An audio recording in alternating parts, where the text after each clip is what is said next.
Halo, assalamualaikum para bosku. Terima kasih ya masih setia bersama channel Lingkaran Hitam. Jembatan penghubung Jawa Bali yang rencananya akan dibangun hingga kini masih belum terrealisasi. Lantaran banyaknya pro kontra dalam pembangunan tersebut.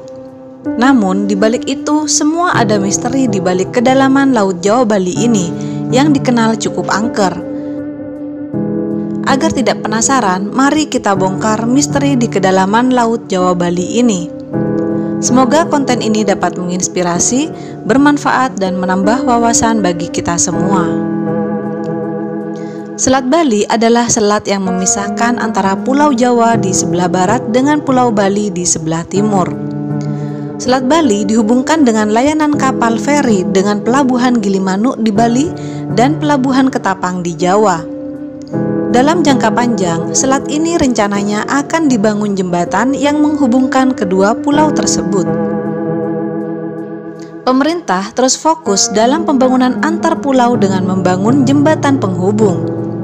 Karena terbukti dengan adanya jembatan penghubung, roda perekonomian mengalami peningkatan dan tentunya akan sangat memudahkan masyarakat untuk keluar masuk wilayah tersebut. Bali sendiri memiliki potensi besar karena kunjungan wisatanya cukup tinggi. Di luar negeri, Bali lebih terkenal ketimbang nama negaranya. Untuk itu, pemerintah ingin membangun jembatan penghubung karena sejak dahulu masyarakat atau wisatawan yang akan ke Bali harus menggunakan penyeberangan laut dari Banyuwangi ke Pulau Bali, yang merupakan akses satu-satunya sebagai penghubung.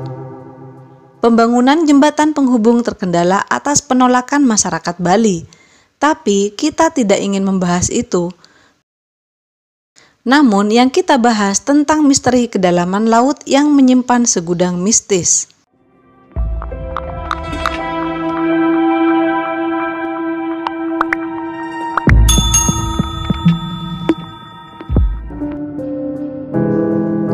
Selain kemistisannya, Selat Bali ini juga memiliki struktur atau kondisi yang sangat berbeda dengan wilayah yang lain. Jika seandainya benar akan dibangun, maka diprediksi akan mengalami banyak kendala dan kesulitan dalam pembangunan jembatan penghubung Jawa Bali. Selama ini, perairan Laut Selat Bali kerap memakan korban. Di wilayah ini pernah beberapa kali terjadi insiden kapal karam ataupun tenggelam. Sejumlah warga setempat menyebutkan, Selat Bali memang dikenal angker, lantaran sejumlah kecelakaan laut serta kapal kandas yang terjadi selama ini terkesan ganjil dan meyakini terjadinya kecelakaan adanya campur tangan dan lembut alam gaib. Seperti yang diungkap warga, memang angker Selat Bali ini.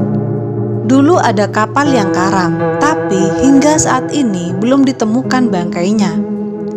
Belum lagi kapal-kapal yang kandas, sudah ada di jalur yang benar, tapi tiba-tiba saja kandas, ungkap Sukirman, koordinator buruh-buruh pekerja di Pelabuhan Penyeberangan Gilimanuk.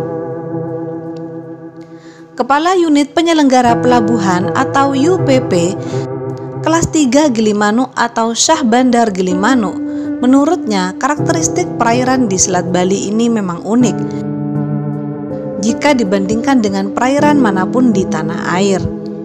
Sehingga nahkoda yang sudah pengalaman pun kerap masih mengalami kandas di lokasi ini.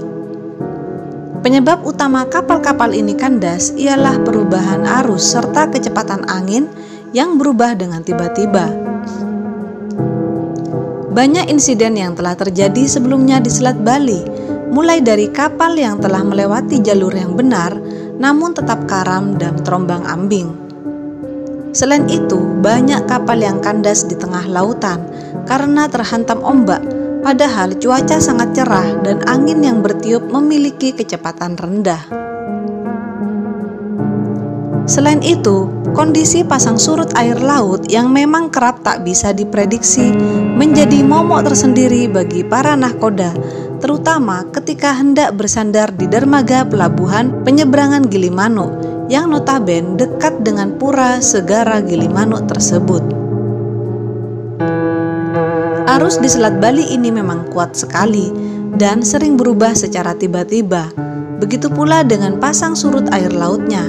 Di setiap pertemuan dan di radio sudah sering kami himbau agar para nahkoda mewaspadai uniknya Selat Bali ini. Dulu juga sudah sempat dilaksanakan upacara pakelem, petik laut juga sudah baru-baru ini untuk keselamatan di Selat Bali ini. Tapi tetap ada saja kapal kandas yang penyebabnya di luar logika.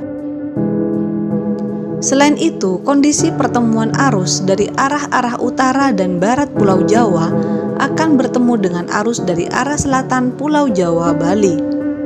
Perlu diketahui bahwa pertemuan arus-arus ini menyebabkan terjadinya pusaran besar bawah permukaan laut di Selat Bali yang memiliki daya hisap yang sangat kuat.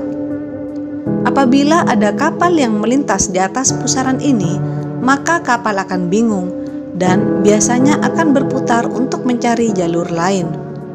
Kecelakaan-kecelakaan yang terjadi di Selat Bali banyak diikuti oleh mistis.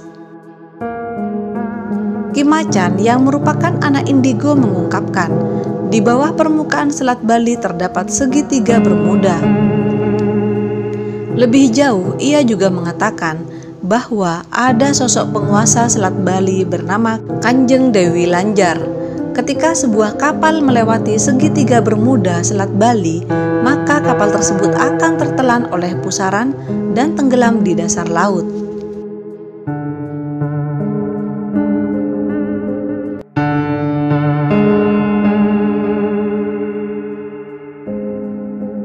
Kemarin, itu menurut Himawari 8, Jepang dan Sentinel 2 Eropa, pada tanggal 20 UTC atau tanggal 21 April 2001 di Indonesia, di situ kelihatan terjadi internal wave.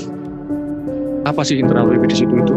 Kita tahu bahwanya di Selat Lombok, Selat Bali, itu menurut penelitian itu merupakan arus yang paling keras, paling cepat di seluruh dunia. Mengapa?